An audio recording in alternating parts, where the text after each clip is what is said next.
에서의 분별력은 내 안에 예수님의 생각과 마음으로 바라보는 그 눈이 열려야 된다고 하는 것입니다.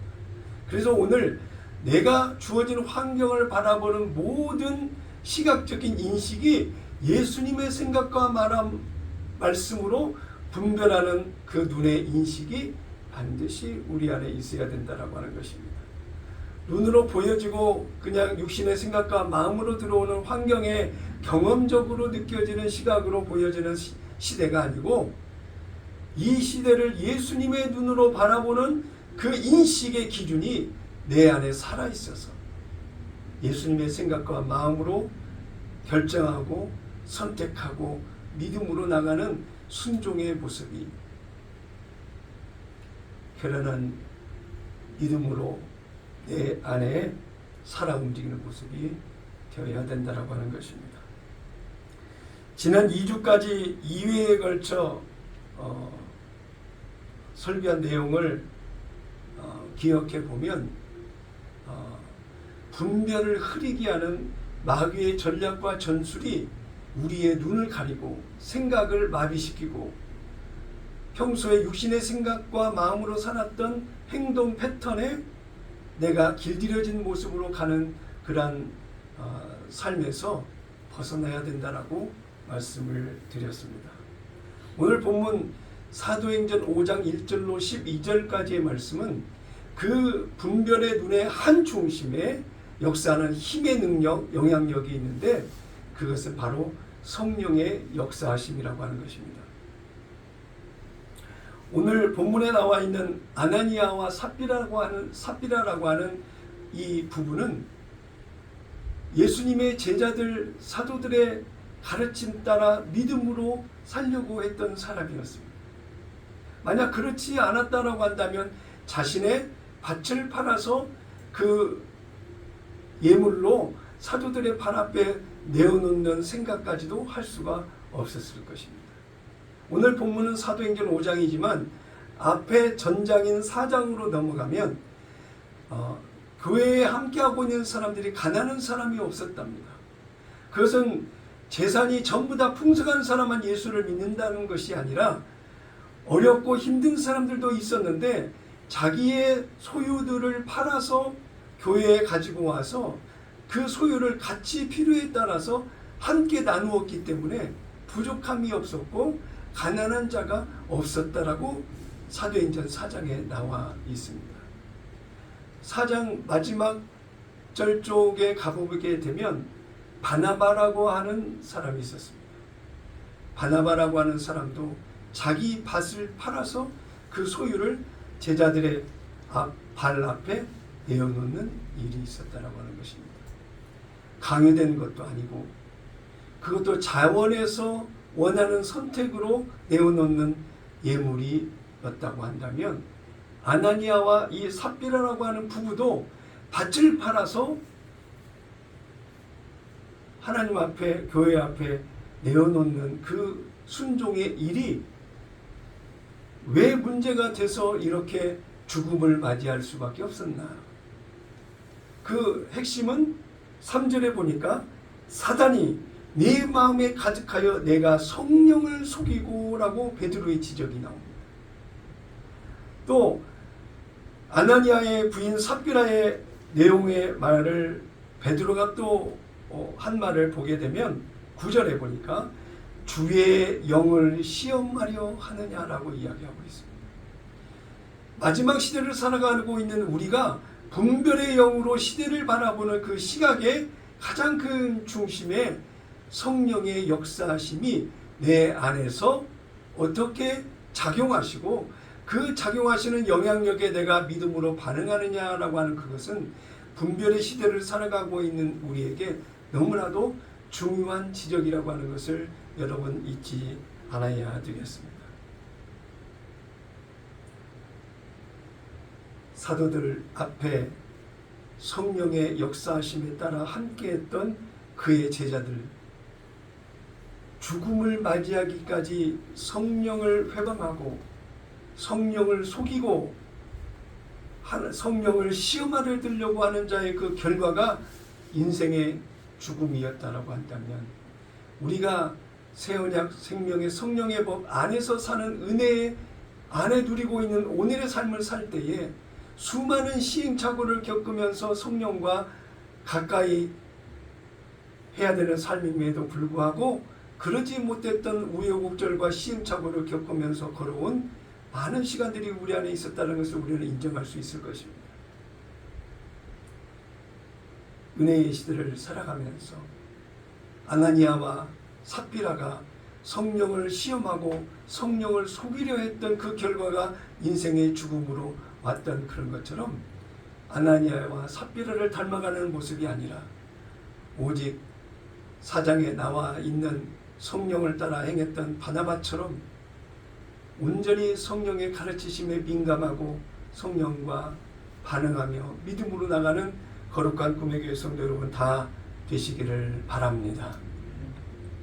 야고보서 4장 7절에 보니까 그런즉 너희는 하나님께 복종할지어다 마귀를 대적하라 그리하면 너희를 피하리라 그랬습니다.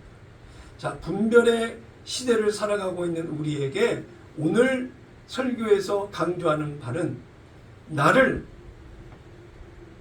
분별치 못하게 하고 마귀의 유혹과 미혹, 육신의 생각과 마음으로 끌고 가는 마귀를 향해서 대적하는 믿음의 결기를, 의지를 성령의 인도하심의 그 가르침을 선명하게 받아들이는 우리의 모습이 되어야 되겠다는 하는 것입니다. 베드로전서 5장 9절에도 이렇게 말씀하고 있습니다. 너희는 믿음을 굳건하게 하여 그를 대적하라. 이는 세상에 있는 너희 형제들도 동일한 고난을 당하는 줄을 알미라. 마지막 시대를 살아가고 있는 우리의 이 시대 환경이 믿음을 지켜 살아가는데 결코 녹록한 삶이 아닐진데 이러한 삶 속에서 우리가 믿음의 결계를 분명하게 가져서 마귀를 대적하여 믿음으로 승리하는 삶이 되어야 된다라고 말씀하고 있는 것입니다. 아멘이십니까? 아멘. 자, 이렇게 우리에게 주어지는 마지막 시대의 도전이란 모든 것은 마귀가 우리로 하여금 미혹되게 하려고 하는 그들의 의도와 중단 없는 노력들이 우리를 향해서 미혹의 영으로 다가온다라고 하는 것을 지적해 주고 있습니다. 마태복음 24장에 보면 무려 24장에 4번이나 미혹당하지 말라고 강조하고 있습니다. 마태복음 24장에 4번이나 미혹당하지 말라라고 강조하는 내용의 말씀을 찾아볼 텐데요. 4절에 예수께서 대답하여 이르시되 너희가 사람의 미혹을 받지 않도록 주의하라고 말씀하고 있습니다. 사람의 미혹을 받지 않도록 주의하라. 사단이 누구를 통해서 역사한다고요? 사람을 통해서 미혹한다. 자, 두 번째, 많은 사람이 내 이름으로 와서 이르되 나는 그리스도라 하여 많은 사람을 미혹하리라. 내가 예수다, 내가 그리스도다, 내가 하나님이다 라고 하나님을 사칭해서 다가온다라고 합니다. 미혹받는 사람들은 저를 하나님처럼 생각하고 따른다고 하는 결과적 모습을 보여주고 있다라고 하는 것입니다. 세 번째, 11절에 보니까요. 거짓 선지자가 많이 일어나 많은 사람을 미혹하겠으며 라고 그랬어요. 자, 거짓 선지자라고 하는 말의 의미에는 선지자라고 하는 옷을 입은 사람이라고 말할 수 있는 것입니다. 말씀을 전한다라고 하는 사람일 것입니다. 예수님을 만난 체험과 경험과 믿음을 가지고 있다라고 하는 사람, 교사일 수도 있습니다. 믿음의 선배일 수 있습니다. 그런 사람들이 미혹하여 마귀가 원하는 바대로 미혹하여 그들을 끌고 간다라고 하니 성령으로 사라지는 변화를 누리고 사는 오늘 우리는 미혹을 받지 않도록 분별의 눈을 가지고 그러한 마귀의 유혹으로 다가오는 수많은 거짓 선지자들, 교사들, 선배들을 믿음으로 분별하여 멀리하고 복음의 진리 안에서 바로 서는 우리 모습이 되어야 될 것입니다. 마태복음 24장 24절에 거짓 그리스도들과 거짓 선지자들이 일어나 큰 표적과 기사를 보여 할 수만 있으면 택하신 자들도 미혹하리라 그랬습니다. 예수를 믿지 않는 자들을 그들의 소유로 삼아서 그들의 영역 안에서 벗어나지 못하게 하는 것은 당연한데도 불구하고 하나님을 믿는 믿음 안에 있는 복음의 진리 안에서 살아가고 있는 하나님의 백성까지도 미혹해서 그들에게로 끌고 가려고 하는 그들의 전략과 전술이 마지막 시대를 향해서 그들이 다가온다라고 하는 것입니다. 그러므로 택하신 너희여 미혹받지 말라고 강조하고 있는 것입니다. 여기에서 그들이 사용하는 것은 큰 표적과 기사를 보여 할 수만 있으면이라고 이야기할 정도로 모든 방법과 수단을 다 동원해서 택하신 자들을 미혹한다고 하니 분별의 눈을 똑바로 선명하게 서서 예수인가 예수가 아닌가를 구별하는 믿음의 분별을 선명하게 하셔서 믿음으로 나아가는 거룩한 꿈의 교회 성도 여러분 다 되시기를 바랍니다. 네. 사람을 병에서 고치기도 하고 환상과 음성과 수많은 계시랍시고 수많은 신비적인 것들을 드러내면서 그들의 생각과 마음을 의식을 미혹하는 마귀의 전략과 전술이 마지막 시대에도 수없이 포기하지 않고 다가온다는 것을 기억하셔서 마지막 시대 분별의 영, 분별의 그 눈이 선명하게 뜨고 앞으로 전진하는 여러분 되시기를 예수님의 이름으로 축원합니다. 네. 자, 수많은 이단들이 생겨난다고 그랬습니다. 마귀가 예수 이름으로 자기가 재림 예수다, 자기가 보혜사다, 자기가 하나님이다라고 하는 사람들이 너무나도 많이 사람들을 미혹한다라고 이야기하고 있습니다. 이러한 속아 넘어가는 자들을 미혹당한 자라고 이야기를 하는데 이러한 미혹당하는 자들의 위에는 미혹의 영이 역사해서 사람의 생각과 의욕을 미혹하여 끄는 힘으로 그들이 원하는 바로 끌고 간다라고 이야기하고 있으니 경계하여 그러한 미혹을 물리치는 모습이 되어야 되겠습니다. 디모데전서 4장 1절에 사도 바울은 이렇게 얘기하고 있습니다. 그러나 성령이 밝히 말씀하시기를 후일에 어떤 사람들이 믿음에서 떠나 미혹하는 영과 귀신의 가르침을 따르리라 하셨으니 그랬어요. 믿음에서 떠났다라고 그랬어요. 그렇게 성령 충만을 이야기하고 하나님을 만난 체험이 있다고 하고 믿음으로 산다라고 이야기를 하면서도 저들이 미혹의 영의 사주를 받아 믿음을 떠나는 사람들이 있다라고 하는 것입니다. 우리 거룩한 꿈의 교회 성도 여러분은 한 사람도 예외 없이 이러한 미혹의 영의 귀신의 가르침에 사로잡지 않고 예수 이름으로 물리치시는 여러분 다 되시기를 예수님의 이름으로 축원합니다. 네. 데살로니가 후서 2장 9절 이후를 보니까요, 이런 말씀이 있습니다.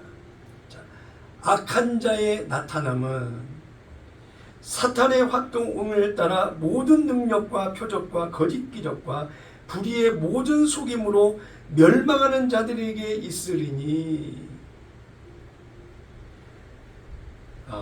악한 자의 나타남은 사탄의 활동이라고 하는 것입니다.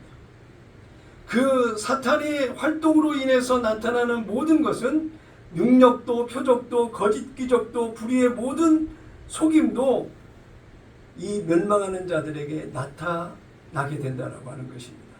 그러면 미혹받지 않고 분별의 영으로 시대를 보는 눈이 열린 사람은 병자가 일어나고 환상을 보고 음성을 듣고 뒤로 쓰러지고 무슨 진동을 하고 갖가지 신비적인 체험과 경험이 있다 해도 그러한 것에 눈과 귀가 미혹을 받아 마비되거나 흐려지거나 어리석은 모습으로 분별의 눈을 감아버리는 그런 모습이 돼서는 안 된다라고 하는 것입니다.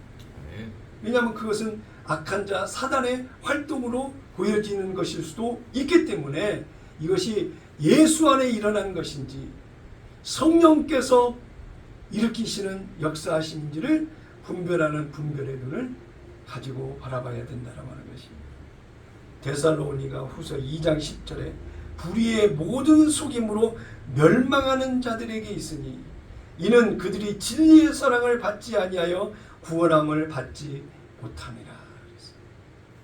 결국 미혹의 영으로 미혹을 받은 자가 구원을 받지 못한다라고 하는 것은 미혹의 영에서 벗어나지 못하고 여전히 미혹의 영의 사주를 받아 그 미혹의 모습으로 살아가는 인생의 결과를 가져왔다는 것 아니겠습니까?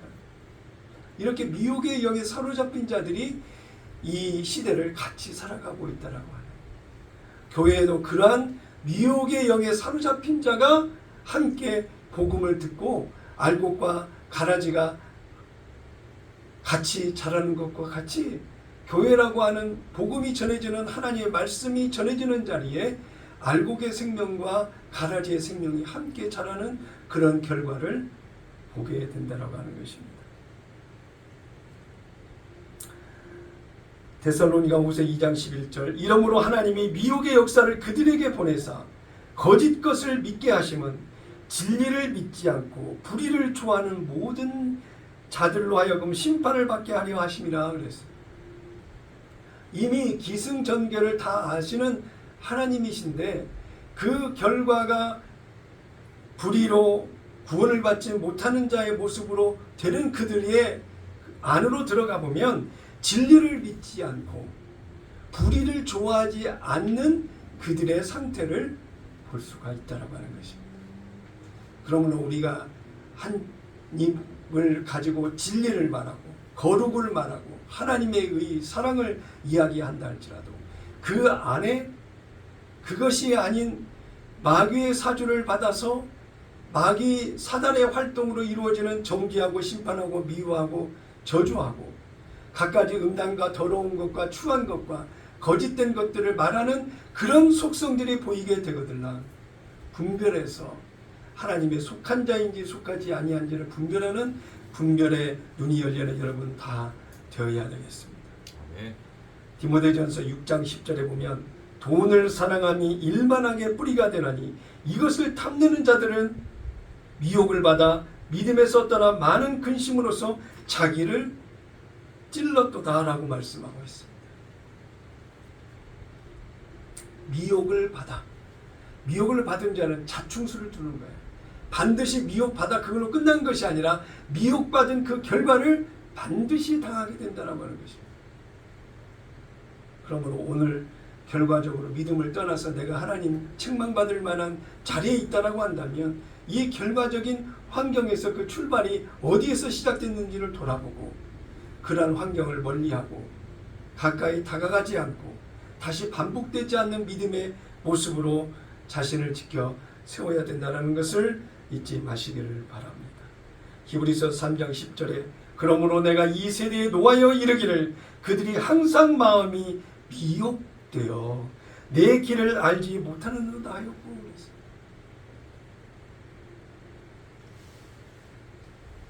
마음이 미혹됐대. 언제? 항상 마음이 미혹을 받아서 믿음에서 떠나 믿음이 아닌 것에 갈등을 겪고 힘들고 어렵게 살아가면서 하나님 인도하시는 그 길을 알지 못하고 어찌할 바를 몰라 정처 없이 살아가는 그런 모습을 보인다라고 하는 것입니다. 마가복음 13장 22절을 봅니다. 거짓 그리스도들과 거짓 선지자들이 일어나서 이적과 기사를 행하여 할 수만 있으면 택하신 자들을 미혹하려 하리라. 내가 분별의 눈을 가지지 않고 믿음 없이 살아가는 모습들도 있을 뿐만이 아니라 내가 준비되지 못한 내 모습도 믿음 없이 분별하지 못하고 살아가기도 하는데 마귀가 사탄의 그 활동으로 말미암아 나를 어찌하든지 미혹의 자리에서 벗어나지 못하도록 나를 속이고 유혹하고 미혹한다라고 하는 것입니다. 마지막 시대를 분별하라라고 하는 주제로 몇 주간 설교를 이어가고 있고 또 다음 주에도 다다음 주에도 말씀을 준비해서 이어가려고 하는데요. 교회에서 예배 가운데 설교했던 시간들을 쭉 돌아보니까 정말 마지막 시대를 분별하라고 하는 주제로 강조했던 그 시기가 그렇게 주제를 가지고 설교했던 것이 없었습니다. 그래서 이번 마지막 시대를 분별하라라고 하는 주제로 설교하는 이 시리즈 설교하는 기간 동안에는 한국 교회와 목회자들과 또 한국 교회 성도들이 어떤 미혹을 받아 분별 없이 살아가고 있는지를 정확히 들추어내는 그것이 하나님이 원하시는 뜻이구나라고 하는 것을 알게 되어서 성령의 인도하심을 따라 기도하는데 평소에는 관심을 갖고 보지 못했던 부분들을 하나님이 보게 하시고 수많은 자료들을 찾게 하시고 그 자료들을 모아서 효과적으로 잘 전달할 수 있도록 내용을 정리하게 하시는 그 성령의 인도하심을 지금 받고 준비해 가고 있는 것입니다.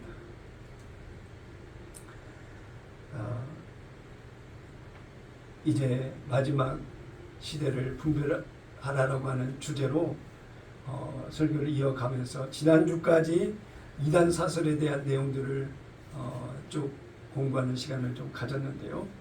오늘은 처음으로 구원파에 대한 이야기를 좀 하려고 합니다. 내용들이 여러 가지 많은데 함축적으로 핵심만 몇 가지를 얘기를 한다고 한다면 여러분 세월호 아시죠? 세월호에 항상 등장했던 인물이 세월호 소유주였던 유병원이라고 하는 사람이 구원파 목사요 선지자라고 이야기했던 사람이었습니다. 이 유병원이라고 하는 사람은 결국에는 피신을 하면서 죽은 시신의 모습으로 발견이 됐는데요.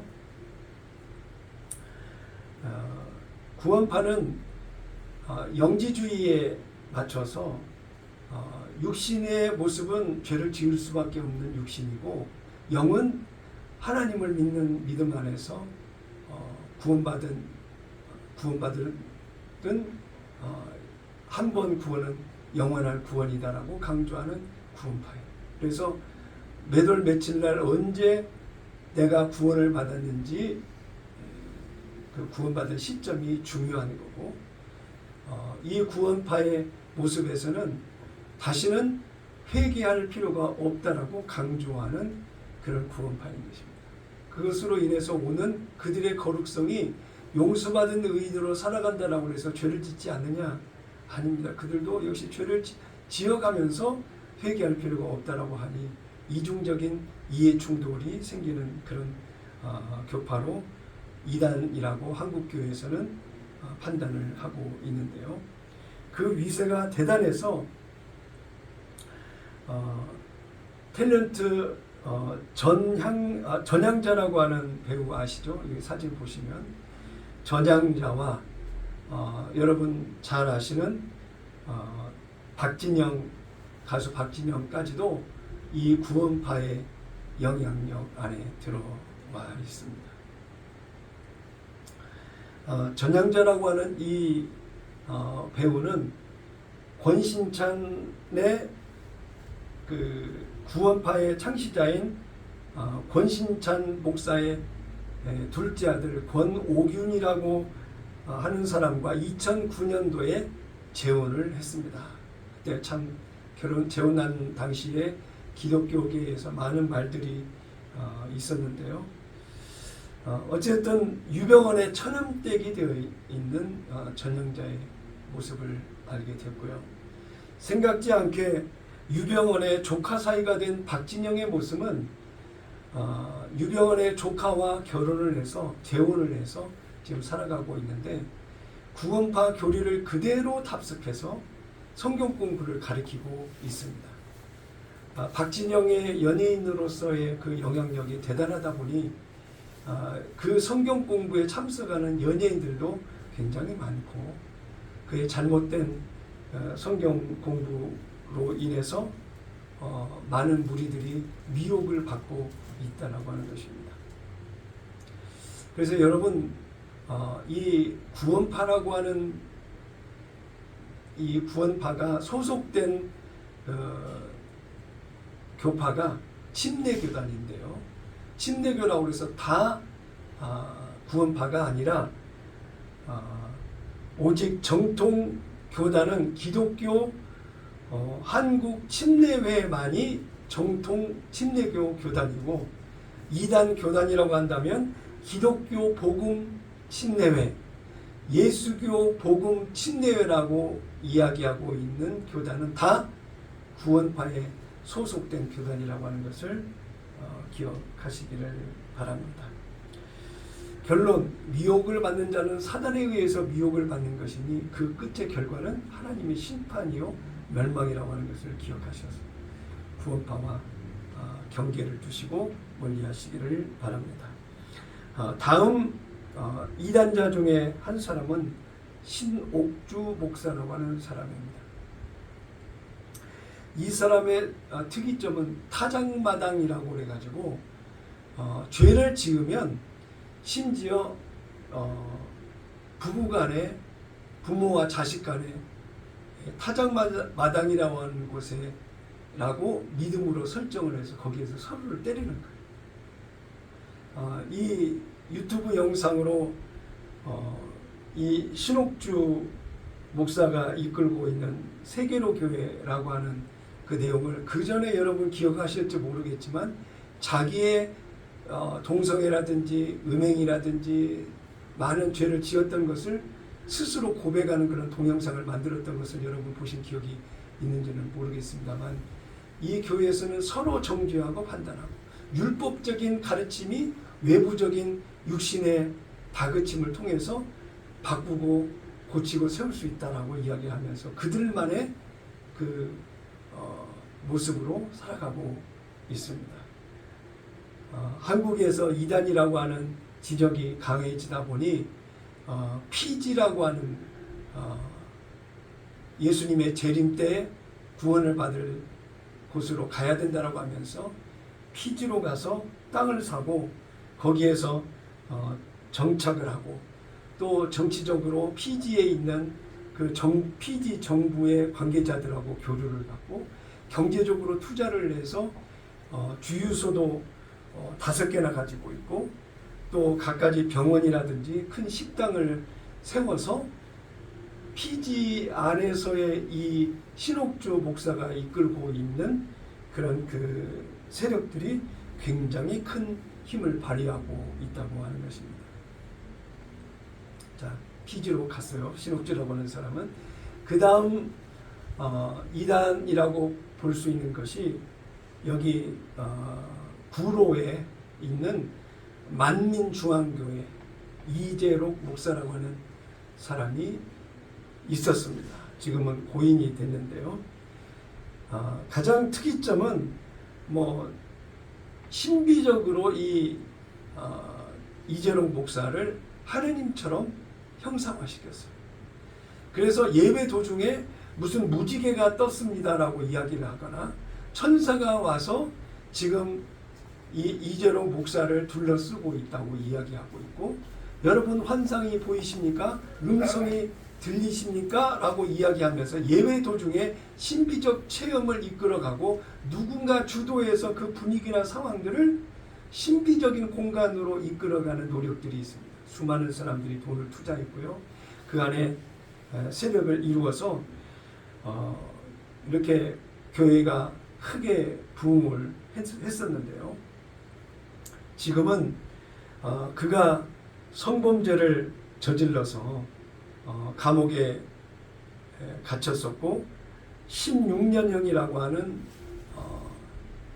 재판부의 판결이 났었는데요. 결국에는 그가 이 80세의 나이로 사망을 했고, 지금은 대물림을 그의 셋째 딸 이수진이라고 하는 자기 딸에게 위임을 해서 세습을 해서 그 이수진이라고 하는 이 여자 목사가 이 만민중앙교회를 이끌어가고 있다고 하는 것입니다. 수많은 돈과 거짓된 그 연출로 말미암아서 속아서 그들을 따라가고 있는 사람들이 너무나도 안타까울 뿐입니다. 이러한 나타나는 현상 속에 미혹을 받아 속아 넘어가지 않는 우리 모두가 되어야 될 줄로 믿습니다. 이런 그 드러난 이단자들을 거론하다 보면 끝이 없이 많습니다. 교회도 그런 사람들의 미혹을 받아서 넘쳐 나는 힘 빠진 분별력이 없는 한국교회의 실상의 모습만 있는 것이 아니라 기도원도 많이 그 혼합주의에 물들어서 잘못돼 가고 있는 기도원들도 많이 보게 됩니다. 제가 가본 여러 기도원 중에 성좌산 기도원이라고 하는 기도원을 이야기를 하고 싶은데요. 많은 기도원이 왜 이렇게 혼합주의에 빠져서 분별하지 못하고 잘못된 길로 빠져있는 기도원들이 많은가. 기도원 강단을 지키고 있는 많은 목회자들이 체험 위주, 성도들이 쉽게 반응하고 붙잡힐 수 있는, 의식을 붙잡을 수 있는 방법과 수단이 어떤 병을 고치고 환상이나 음성이나 어떤 계시나 예지적인 어떤 능력을 발휘하는 그것이 성도들이 쉽게 반응한다. 그래서 기도하는 사람에게 자기의 기도 제목을 내어놓고 매이고 묶이는 그런 모습으로 이끌어 가려고 하고, 필요 충분 조건에 의해서 기도원에 잘못된 거짓된 사람들이 그러한 기도원을 찾아온 심약한 문제를 갖고 있는 사람들을 미혹해서 그들의 의식과 사고의 틀 속에 잡아 묶어버리는 잘못된 기도원들이 너무 많다라고 하는 것입니다. 여기 성좌산 기도원이라고 하는 기도원을 2014년도인가 2015년도인가 제가 여기를 갔다 왔었는데요. 이 최양자라고 하는 초등학교 간신히 나온 그 할머니 권사님이 이 기도원 원장인데, 후 하고 부는 소리가 나면 사람들이 다 쓰러져요. 손으로만 이렇게 해도 막 굴러버려요. 그냥. 근데 사람의 노력으로 몸이 구르는 것이 아니라 무언가 보이지 않는 다른 어떤 힘에 의해서 모션만 취하면 그 영향력이 그대로 나타나는 거예요. 그 자리에 가서 앉아 있으니까 뒤로 넘어가지 않는 사람은 저만 안 넘어가고 있니까. 그런데 그 최양자 권사가 집회를 인도하는 그 집회가 아닌 다른 집회 내용 속에 강단에서 마이크를 붙잡고 강의를 하거나 이렇게 설교하는 목사님들의 말씀을 보게 되면 은혜가 되고 말씀의 깊이가 있게 전하는 사람. 그런데 그 잘못된 메시지를 전하고 있는 기도원 강단의 모습을 보면서 저건 아닌데 왜 저 목사님은 원장 권사라고 하는 분이 잘못된 미혹의 영으로 잘못된 행위를 하고 있는 그것을 보면서 왜 이 사람은 지적을 못하나? 왜 문제를 제기하지 못하나? 왜 자기가 바른 복음을 가지고 전하고 있다라고 하는 목사라고 하면서 왜 이 기도원에 와서 이런 분위기 속에 같이 어울리는가?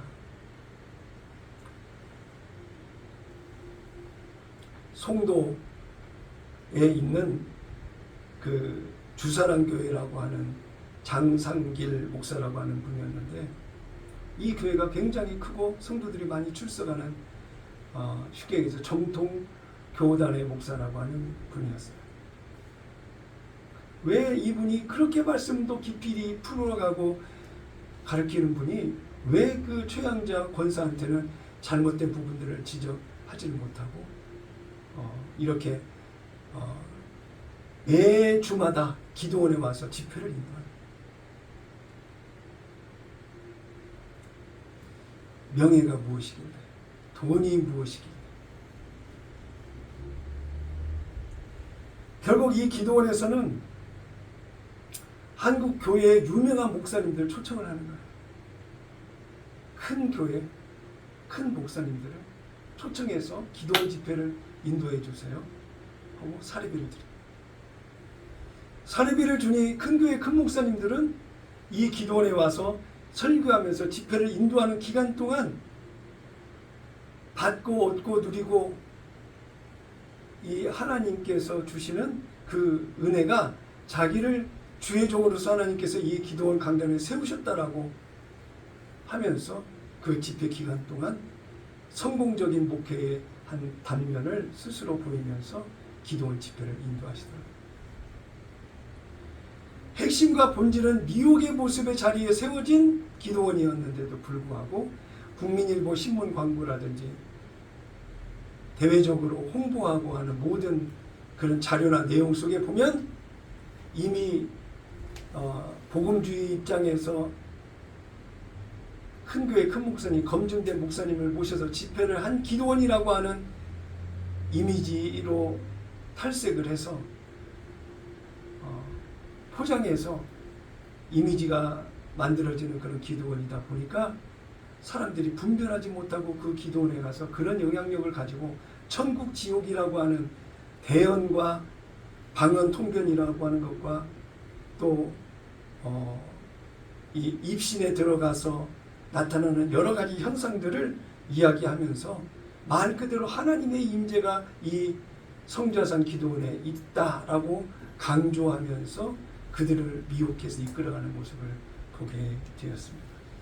기도원에 가더라도 다 옳고 바른 기도원이 아니라 기도원에 가서도 예수님의 눈으로 성령의 인도하심을 따라 분별력을 가지고 나아가는 거룩한 꿈의 교회 성도 여러분 다 되시기를 예수님의 이름으로 축원합니다. 네. 누가복음 21장 8절에 봅니다. 이르시되 미혹을 받지 않도록 주의하라. 많은 사람이 내 이름으로 와서 이르되 내가 그라하여 때가 가까이 왔다 하겠으나 그들을 따르지 말라라고 했습니다. 마지막 시대라고 하는 것은 인정합니다. 사랑이 식고 갖가지 죄가 만연하고 우상이 내가 하나님이요 내가 예수다 내가 재림 예수다 얘기하고 내가 보혜사라고 이야기하는 수많은 사람들이 와서 설치고 있는 이 시대가 마지막 시대이지만 이럴 때일수록 미혹을 받지 않으라고 하는 이유는 뭘까요? 제가 여러분에게 강조하는 것이 뭔가요? 여러분 성령으로 사라지는 변화 아멘. 생명의 성령의 법 안에서 성령과 함께 하는 변화된 오늘의 내 심령의 모습이 되어 있으면 마지막 때가 왔다라고 해서 두려워해야 될 이유가 없고 아멘. 예수님의 공중 재림이 하나님의 때에 부지불식간에 온다 할지라도 두려워해야 될 이유가 없는 것은 아멘. 자석에 따라 쇠붙이가 달라붙듯이 하나님께서 성령으로 내 안에 이미 오셨기에 하나님께서 마지막 때에 공중 재림하실 예수님으로 인해서 휴거를 당해야 될 나의 모습은 성령으로 사라지는 변화된 심령의 오늘의 내 모습이 되어 있으면 두려워해야 될 이유가 없다라고 하는 것입니다. 아멘. 진리가 너희를 자유케 하리라고 하신 진리 되신 예수님이 내 안에 계심으로 진정한 은혜의 법, 자유를 누리는 가운데 우리가 살아갈 수 있다라고 하는 것입니다.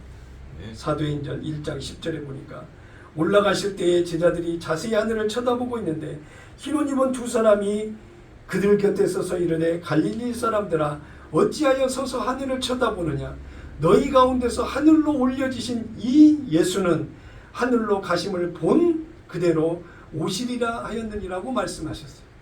예수님이 부활하시고 승천하신 그 장면을 500여 명의 사람들이 다 바라봤고 하늘만 바라보고 있으니 천사가 와서 어찌하여 하늘을 쳐다보고 있느냐라고 반문하면서 가신 그 모습 그대로 다시 오시리라고 이야기하신 것이 사도행전 1장 10절 11절에 말씀하신 그 약속의 말씀이라고 하는 것입니다.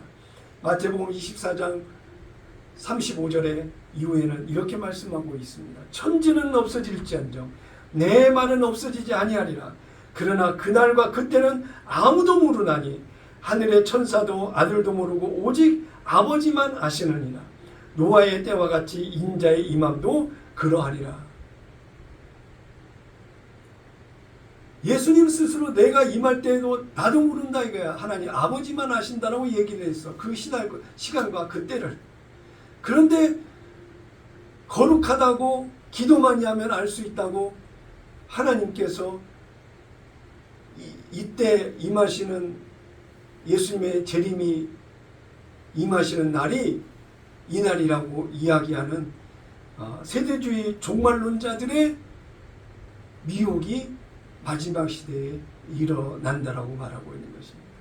우리나라에도 그런 일이 있었습니다. 1992년에 이장님 목사라고 하는 사람이 다미성교회라고 하는 것을 만들어서 무려 10만 명이 가까운 사람들이 이들의 영향력에 있었고 250개 전국 교회에서 10월 28일 밤 12시에 휴거가 일어날 거라고 생각하면서 모든 사람들이 다 부르짖고 흰옷 입고 자기 재산 팔고 또 가족들을 동원해서 수많은 사람들이 이 이장님 목사의 미혹에 속아서 수많은 일들을 벌였고 사회적으로 이슈가 됐고 심지어 외국의 CNN, 미국의 CNN이라든지 일본의 아사히 TV라든지 휴거라고 하는 장면이 일어난다라고 하는 것을 취재하기 위해서 수많은 매스컴들이 다가와서 취재를 했던 그런 장면들이 있었습니다. 오늘 영상으로 한 2, 3분 정도 영상으로 준비를 했는데 이 영상을 한번 봐보시고 경각심을 가져보는 시간이 됐으면 좋겠습니다. 뒤에 불을 좀 꺼주세요. 옆에 있는 사람이 갑자기 올라가고 그렇게 됩니까? 눈 깜짝했어요. 예. 그래서 올라가는 장면은 없어요. 순식간에. 모르죠. 또 카메라 찍어서 나오죠.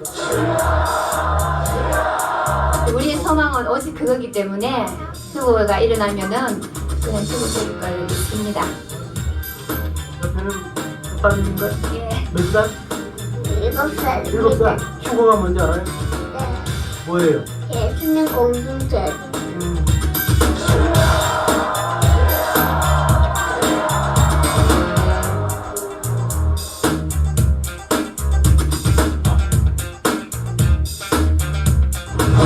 서문을 달려 들어선 한국의 철각 황영조 일사등 들어섰습니다. 예수님 오십니다. 예수님 오십니다. 금년 10월 예수님 오십니다. 예수님 오십니다. 예수님 오십니다. 금년 10월 예수님 오십니다. 지금이 바로 시한부 종말로는 올해 10월 28일 예수의 공중 재림과 함께 신심이 깊은 신자는 휴거되고 나머지 사람은 50억 명이 사망하는 대환란에 쌓인다는 것입니다.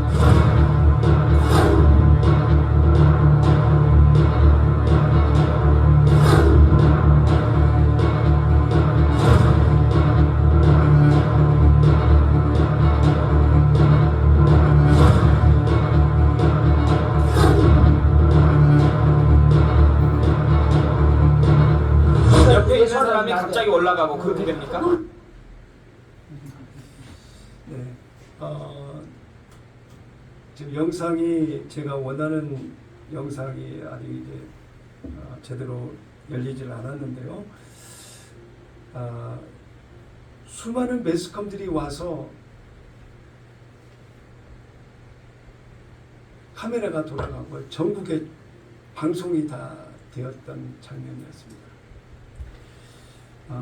저도 그 당시에 정말 이게 맞는가 다가올 미래를 대비하라라고 하는 그런 책도 사서 읽어보게 됐고요. 이들이 정말 잘못 사람들을 미혹해서 가고 있는지에 대한 부분들을 제가 다니던 교회에서도 이 부분을 지적을 안 해주는 거예요. 내용적인 것은 분별할 수 있는 어떤 눈의 어떤 분별력이 어렸던 저에게는 선명하게 이해되거나 깨달아지지를 못했어요. 근데 오직 나는 하나님을 믿으니까 하나님이 나를 휴거를 통해서 나를 부르실 것이지 믿습니다라고 그 얘기만 반복하고 있었다고 하는 것입니다.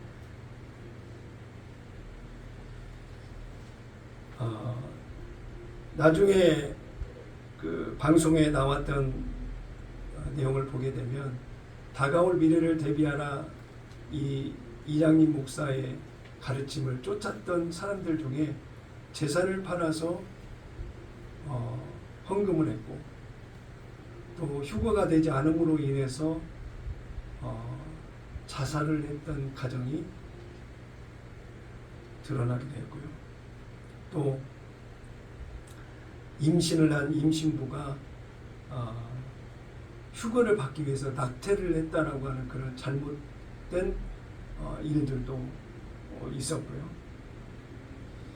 일가족 모두가 다 어디로 갔는지 흔적을 찾아볼 수 없을 만큼 사라졌다고 하는 이야기가 들리기도 하고요. 이 10만 명의 다미선교회에 포함됐던 미혹을 받는 수많은 사람들이 받았던 그들의 삶의 환경을 한번 보시고 이들이 미혹됐던 그 삶의 결과가 무엇이었는지를 한번 유추해서 생각해 본다고 한다면 이 우리가 얼마만큼 분별의 눈을 정확히 가지고 시대를 볼 수 있어야 된다라고 하는 것이 얼마나 중요한지 알려주는 오늘 이 시간이 되어야 될 줄로 믿습니다. 네. 우리는 분별의 기준 예수의 눈으로 봐야 되는데 생명의 성령의 법과 죄와 사망의 율법이라고 하는 그 구별을 분명하고 선명하게 해서 성령으로 사라지는 변화가 반드시 나의 삶을 이끌어가는 은혜의 모습이 되어야 될 줄로 믿습니다. 네. 디도서 마태복음 24장 36절과 마가복음 13장 32절에는 똑같이 강조하고 있는 말씀이 두 구절이 같은 말씀으로 되어 있습니다. 그러나 그날과 그때는 아무도 모르나니 하늘의 천사도 아들도 모르고 오직 아버지만 아시느니라 그랬어요. 마태복음 25장 13절에는 그런즉 깨어있으나 너희는 그날과 그때를 알지 못하느니라.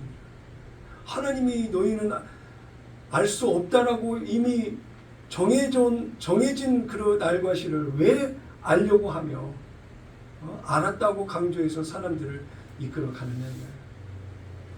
이런 자들이 있다고 한다면 멀리 하시기를 바랍니다. 디도서 3장 10절에 이단에 속한 사람을 한두 번 훈계한 후에 멀리하라고 분명히 얘기하고 있습니다. 수많은 기적을 체험하고 성경 말씀을 아무리 달달달 외우고 수많은 기도 시간과 전도와 봉사와 구제와 선행을 베푼다 한다 할지라도 그들의 모습 속에 거듭난 하나님의 생명으로 실제 사는 모습이 보이지 않거들랑 그들을 바라보지 않고 오직 내 안에 성령으로 오신 예수님을 바라보고 믿음으로 나가는 구원의 자리에 선 거룩한 꿈의 교회 성도 여러분 다 되어야 될 줄로 믿습니다. 네. 성령 하나님과 동행하는 삶은 우리에게는 절대적인 삶이라고 하는 것을 기억하셨습니다. 일매일 내 안에 계신 성령께서 어떻게 말씀하시고 깨닫게 하시고 이해되게 하시고 믿게 하시고 보게 하시는지를 민감하게 반응하셔서 성령과 함께하는 믿음의 길을 걸어가시는 우리 모두가 되어야 될 줄로 믿습니다. 네. 요한일서 4장 1절과 4절을 보겠는데요. 사랑하는 자들아 영을 다 믿지 말고 오직 영들이 하나님께 속하였나 분별하라. 많은 거짓 선지자가 세상에 나왔습니다. 자녀들아 너희는 하나님께 속하였고 또 그들을 이겼나니 이는 너희 안에 계시니가 세상에 있는 자보다 크심이라. 네.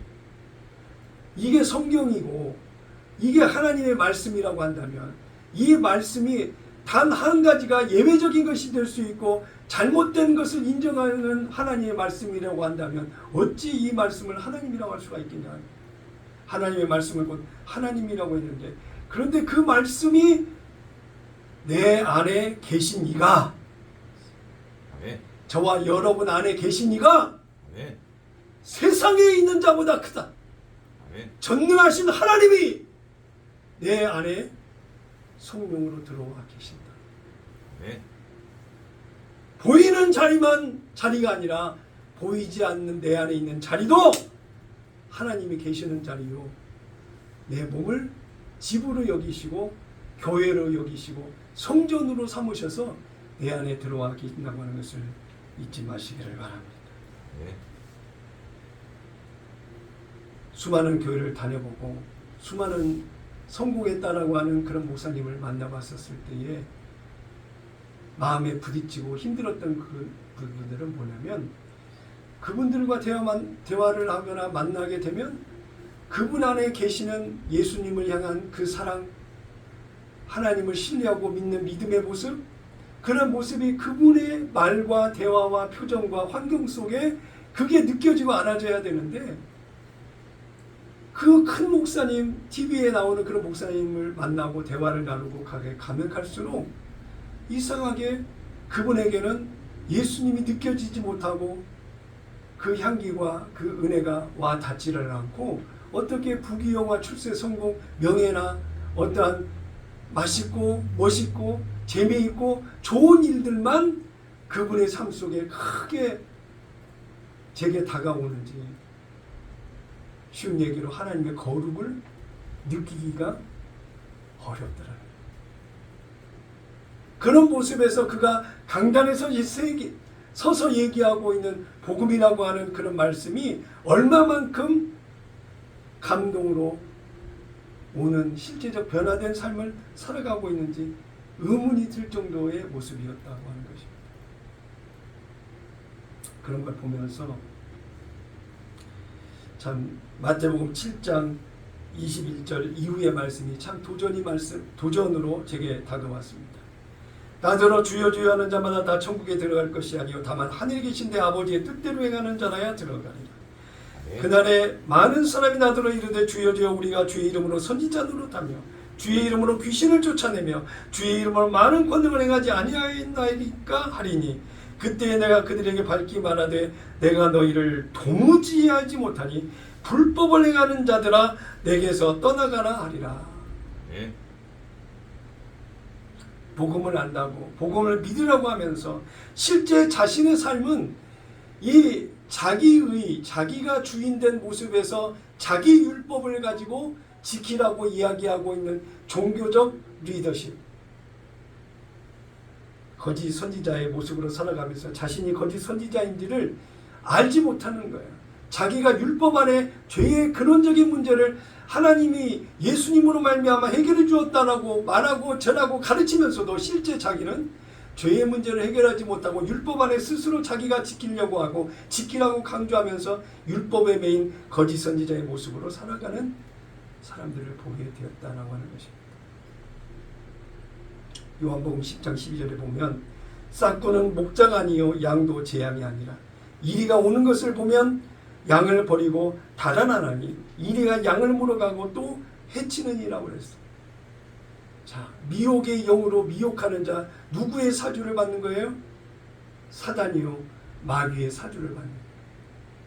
그래서 사탄의 활동에 따라서 미혹의 전략과 전술을 가지고 성도들을 어디에 가두어? 율법에 가두어 큰 의미에서 어떻게 하든지 택한 자들로 하여금 율법에서 벗어나지 못하고 매이고 묶이도록 그 안에 죄짓고 회개하고 죄짓고 회개하고 반복하면서 율법의 정죄에 매이고 묶이도록 만드는 것이 거짓 선지자들이요. 복음을 들으나 복음으로 살지 못하는 그런 가라지의 삶으로 살아가도록 방치하는 마귀의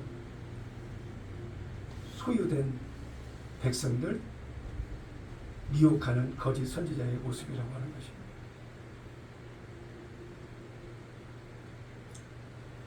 우리는 생명의 성령의 법이 무엇인지를 알고 모세의 율법 외에 주신 다른 언약, 새 언약이 있으니 그 새 언약이 생명의 성령의 법이라는 것을 알게 되었고 그 거듭남이 할례 받은 마음에 하나님의 사랑을 주셔서 그 사랑을 알고 그 사랑에 반응하여 하나님을 사랑하고 이웃을 내 몸과 같이 사랑하라고 하는 마지막 계명을 성령과 함께 실현하는 삶이 구원받은 오늘의 나의 모습이라고 하는 것을 여러분한테 분명히 가르치고 전하며 오늘까지 왔다는 것을 잊지 마시기를 바랍니다.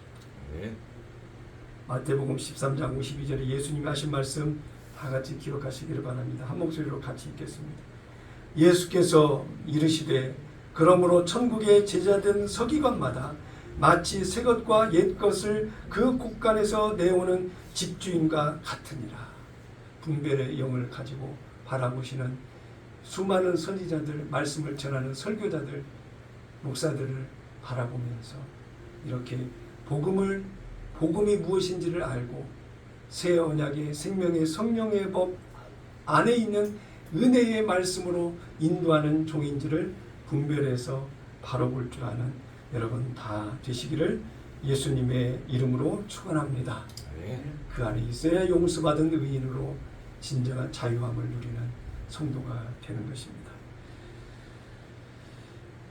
다음 주에는 한국교회의 가장 큰 영적인 혼돈과 영적인 환경을 더럽히고 있는 신사도라고 하는 내용의 주제를 가지고 여러분께 말씀을 전하도록 하겠습니다.